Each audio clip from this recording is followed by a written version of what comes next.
Okay, now we're going to look at part 2 of antiderivatives, and the topic here is substitutions.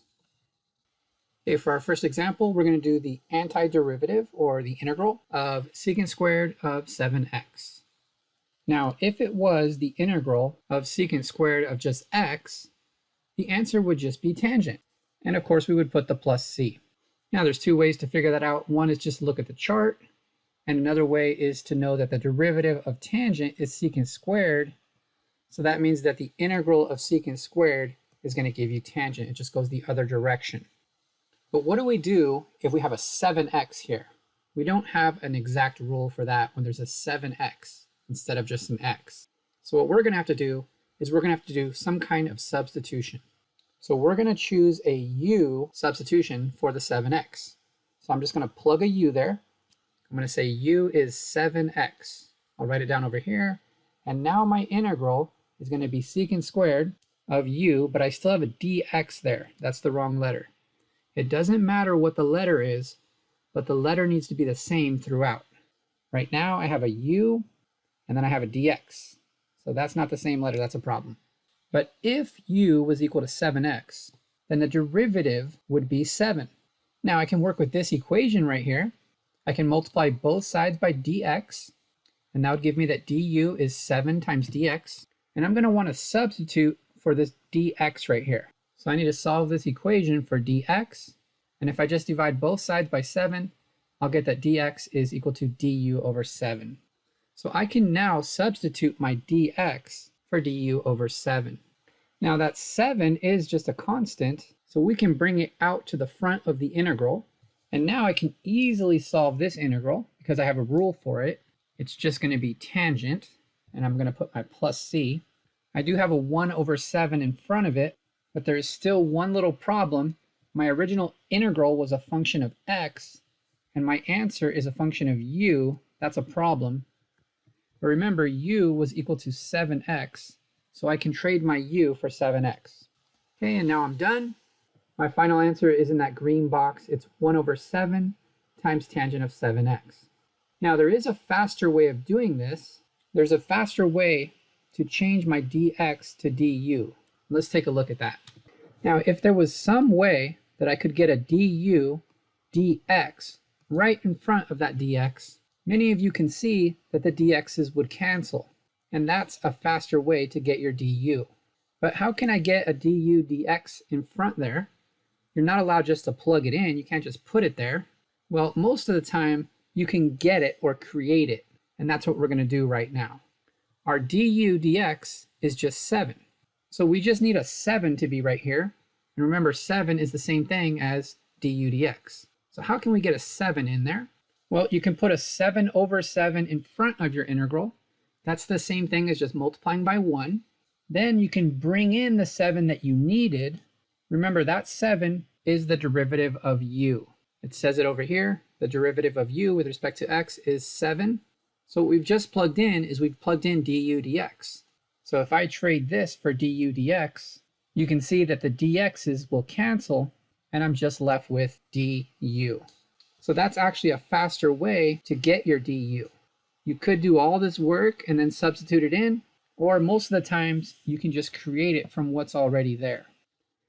Okay, here's our second example. And as I continue to show these examples, I'm going to show both ways of doing it. They're very similar. It's almost the same thing, but one is a little bit easier than the other, and you can just choose which way you prefer. Now we're going to start by looking at the derivative of cotangent. This is something we're supposed to know. The derivative of cotangent is negative cosecant squared. Now this is an equation, so we can obviously multiply both sides by a negative. If we did that, we would get that the derivative of negative cotangent is equal to positive cosecant squared. And that's important because that's what we have. We have a positive cosecant squared. So we want to write this down, that the integral for cosecant squared is equal to negative cotangent. Put our plus c. So we want to turn this integral into something like this. Again, I said I was going to show it both ways. So we're going to do a u substitution first. We're going to let u equal x to the 5th. And the derivative of u is going to be 5x to the 4th. We want to solve it for dx. So we're going to multiply both sides by dx. And then we're going to divide both sides by 5x to the 4th. This will cancel. And now we have that dx is equal to this stuff here. So we can come over here and trade our dx for all this stuff right here. Now remember, the x to the fifth was traded for the u, and our dx was traded for du over 5x to the 4. We can simplify this a little bit.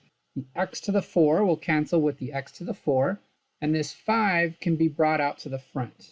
Okay, make sure the 5 stays on the bottom because it was on the bottom of that fraction right there. So it needs to be 1 over 5 when you bring it to the front.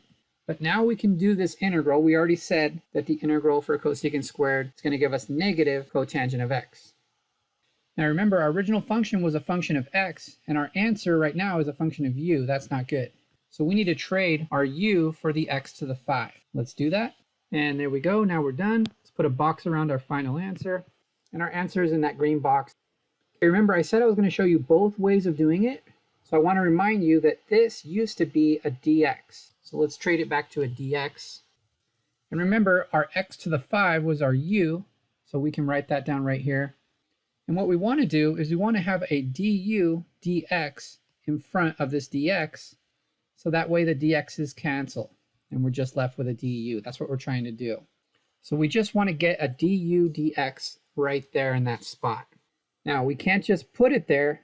We want to try to find it in here somewhere. Most of the time, you can just do this in your head. If u is x to the 5, then u prime, or du dx, would just be 5x to the 4. So we just need a 5x to the 4 right here. We don't have a 5x to the 4, but we do have an x to the 4. So we can just move that over. So we're almost there. We have x to the 4, but we need 5x to the 4. So how can we get a 5? Well, in the front, we can put 5 over 5. And then we can just bring that 5 inside here, and now we're done. So this here is u prime, and this is our dx, and together they combine to give you a du. And that's because du dx times dx is just going to give you a du. That's the reason for that. So when you put du dx next to a dx, it all cancels to give you just a du. Okay, you don't have to do it, but if you want to trade the 5x to the 4th for the du dx, you can do that, but you don't have to. What some students do is they just put a box around all this stuff here, and then they pretty much just ignore it. But if you want, you can trade all of that stuff for just a du. And that's what we have right here. It's just a du. The rest of the problem is done the same, so we do get the same final answer. Okay, here's another example. Again, we're going to solve it both ways. For this example, I'm going to choose my u to equal cosine of x. And I'm choosing cosine of x because of experience. I've done many problems, so I know exactly what to choose. If you don't know what to choose, just choose anything. Try it, see if it works. And if it doesn't work, then just choose something else. A lot of times it takes experience to know what to choose. So in this example, I already know if I choose u to be cosine, then the derivative is going to give me negative sign. It's telling us that that's the hint of the problem. I actually think a better hint would be that the integral for 1 over x is going to be ln of the absolute value of x, because that's what kind of problem this is going to be. My integral is going to be 1 over u, because I'm trading my cosine of x for u, and then I have a sine of x dx right here. So I'm just moving my sine of x over a little bit, and I'm going to want to solve this equation right here for sine of x dx. So I'm going to start by multiplying both sides by dx, and now I just need to get rid of the negative, so I'm going to multiply both sides by -1, and now I can substitute my sine of x dx for a negative du. Now we're going to want to get rid of this negative, so we'll just bring it to the front. It's like -1. Remember, the integral for 1 over x dx is going to give us ln of the absolute value of x. Don't forget your plus c, and don't forget your negative. You have a negative in the front, so anytime you have those negatives, you need to carry them down. Remember, our original integral was a function of x, so our answer cannot be a function of u. That wouldn't make sense.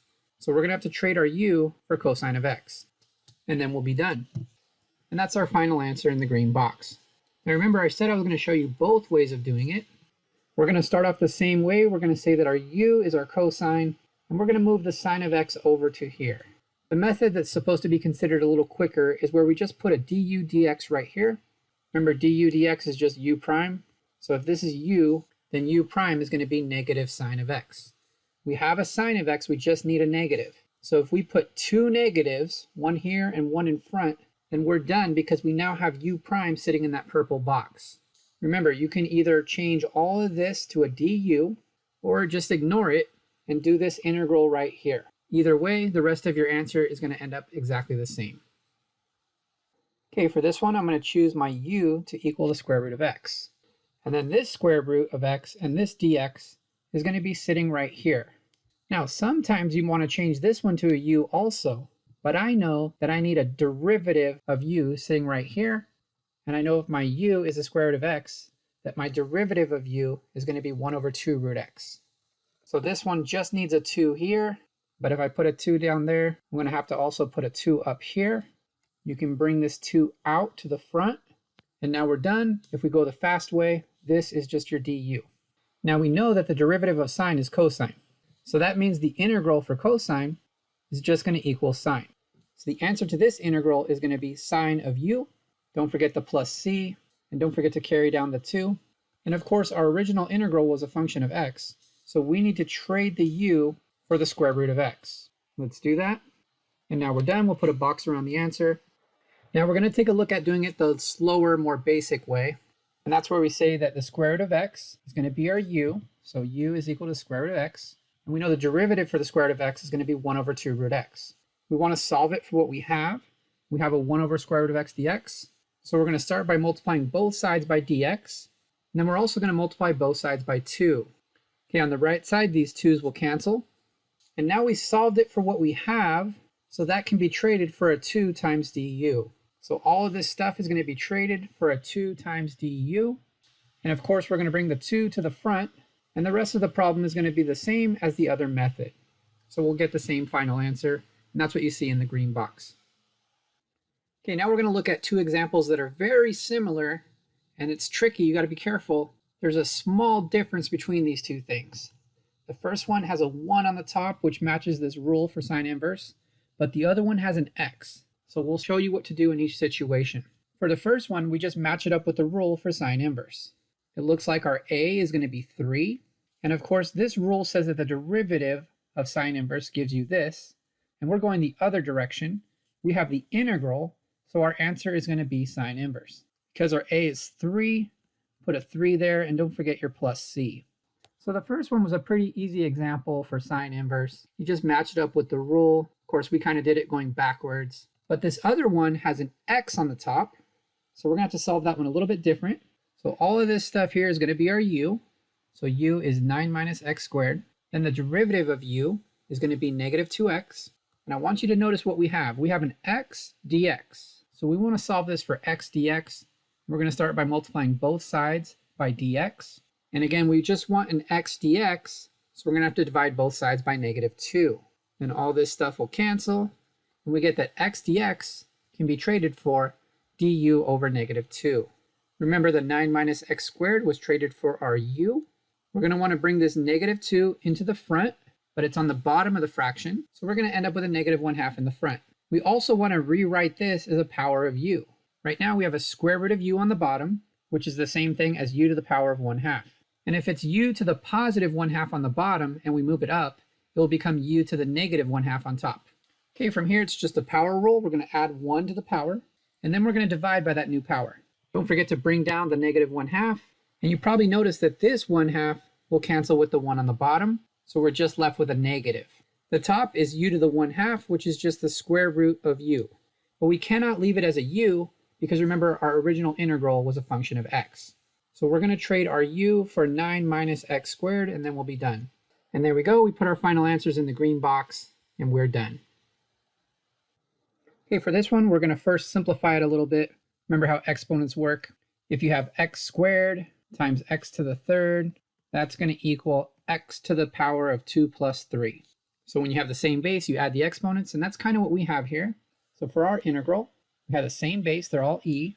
So we're going to add the exponents. It's going to be 2 plus 7x plus 3x. So we've simplified it a little bit. Now if I do it the fast way, I'm going to have e to the u. So all of this stuff is my u. I can write it over here if you want. The u is going to be 10x plus 2. Now if I do it the fast way, I'm going to need to have a u prime right next to my dx. In this case, if you look at u, the u prime is just a 10. So this needs to be a 10. In order to get a 10 here, I can divide by 10. The 10 that's on the bottom, I'll bring it to the front. And now I'm basically done. Remember, this is all going to be a du. So I'm really just doing the integral of e to the u, which is just e to the u. Don't forget the 1/10 that's in front, and don't forget your plus c. Remember, your original integral was a function of x, so we have to trade the u for 10x plus 2. And now we're done. Let's put a box around it, and that's your final answer. Now let's do it the slower, more basic way. Now we still want to simplify all this stuff, so we're going to rewrite it as e to this power. So that's going to be e to the 10x plus 2. Then we're going to choose 10x plus 2 for our u, and we'll do the derivative, and we'll get 10. We'll multiply both sides by dx, so du is 10 dx, and then we'll divide both sides by 10. These 10s will cancel, and so we're solving for what we have. We have a dx, so our dx can be traded for du over 10. So erase the dx and put du over 10. We can move this 10 to the front. It'll be a 1/10 if we put it in the front, and the rest of the problem is going to be exactly the same. Get the same final answer. Okay, for this one, I'm going to choose u to equal ln of x. If I do it the slow way, the derivative for ln of x is just going to be 1 over x. Then I can multiply both sides by dx. What I'm trying to do here is I'm trying to solve for what I have. I have a 1 over x dx. My 1 over x is here, and my dx is here. So that can all be traded for a du. This is an easy power rule. I'm going to add 1 to the power, and then divide by that new power. Don't forget your plus c. And again, my original integral was a function of x. This is a function of u. So I need to trade my u for ln of x. And that's it. That's my final answer. Put it in a box. Now, if I was going to do it the fast way, it's almost the same. We're still going to choose ln of x for our u. I'm just going to move this over. This x dx is going to be right here. And you pretty much do this in your head. If my u was ln of x, then my u prime would be 1 over x. We already have that. We don't have to do anything. Since this is my u prime, I have u prime dx, and that all trades for du. And then the rest of the problem is the same. You get the same final answer, which is in the green box.